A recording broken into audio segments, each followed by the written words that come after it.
Bergen-Fischer Media. Hey, it's Monday, here we go. It's the Call Me Tony Show.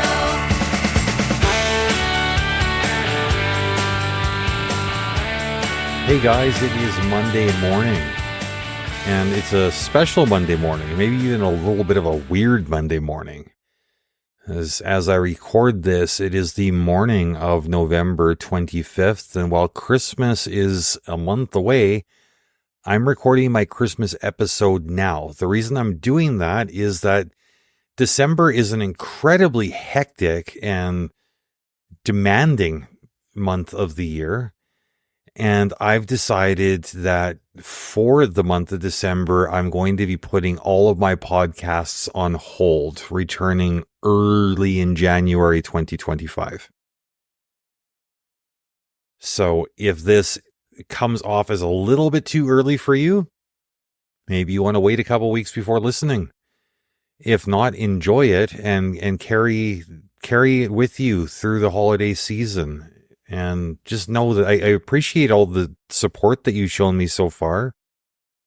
When I started this podcast, I really didn't think anybody was going to listen, but so many of you have been listening. So many of you have given me strong, positive feedback. It just made me feel so overwhelmingly supported, but at the same time so humbled that so many of you are taking meaning from this.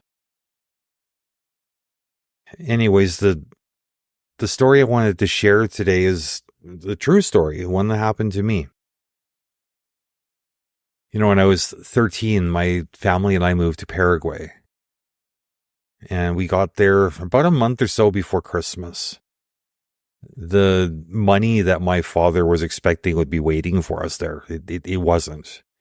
So those first few weeks were really, really tough. Beyond just tight. You know, we had a roof over our heads, but our house had no furniture and we had next to nothing to eat. In fact, we ate bananas, no joke, 3 meals a day for just about that whole month. Tough times. But still, as a kid, my main worry was Christmas, wondering if there was going to be decorations. Would there be gifts? And as stupid as it might sound after a month of eating bananas, I was wondering, is there going to be a special holiday meal? All of these things were really, really important to 13-year-old me. But my parents were super, super stressed out, so I kept my questions to myself. On Christmas Eve, I couldn't take it anymore, so I finally asked my dad if Paraguayans put up Christmas trees. And he said that they did, but they weren't quite like the trees we were used to in North America. He added that we could have a tree if my sister and I wanted one, and of course, we said yes. So Dad went outside and came back with a leafy branch from one of the trees in our yard, and he propped it up in a planter pot and told us that the leaves were natural decoration. But my mom wasn't quite satisfied with that because she wanted it to feel like a Christmas tree. So she started looking around the house for something that she could hang on it. Now, the stove in our house was one of those old-timey gas units that needed to be lit with matches. So maybe it was a byproduct of having eaten bananas for the whole month. We had tons of matches laying around. And I remember Mom taking a bunch of these matchboxes and emptying the matches into a big bowl. And my sister asked, what are you doing, Mommy? And my mom didn't answer.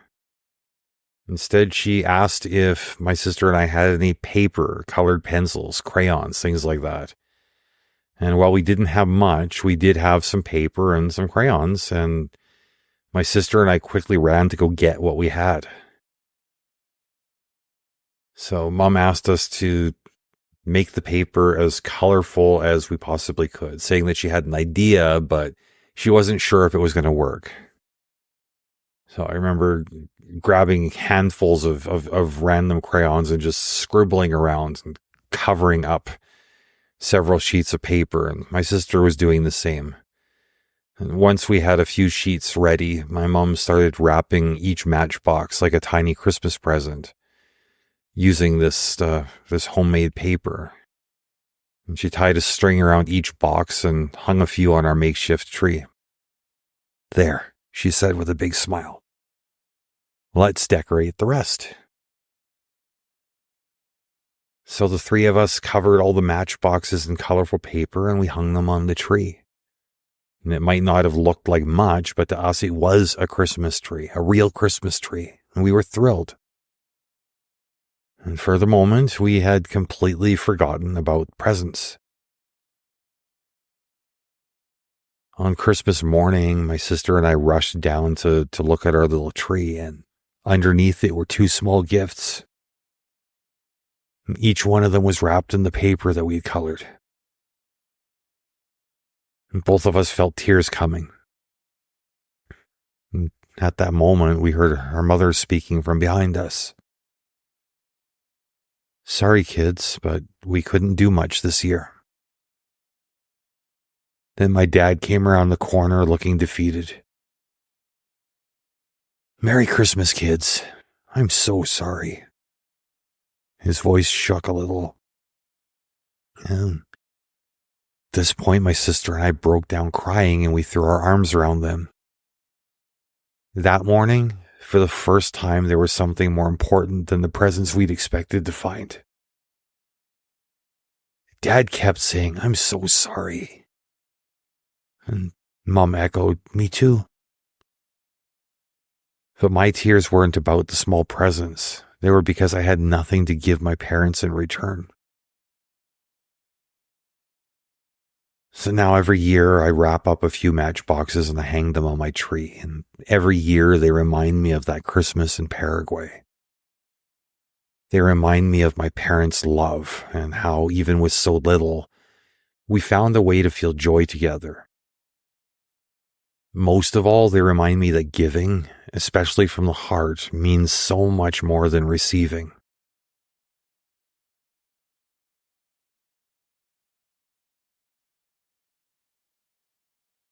You know, having told that story, I think of the things that really matter. The creativity that my mother showed, my parents' love, and the way we managed to find joy and build Christmas in the midst of a challenging time. But there's something else that this story reminds me of, which is how our emotions tie us to our memories. I tell this story and I feel the warmth, the sorrow, the gratitude, and the love of that morning. Showing these emotions connects me to the memory, and when I share it with others, it becomes an opportunity for connection with them too. I've learned that it's okay to show emotions while telling emotional stories. In fact, it's important.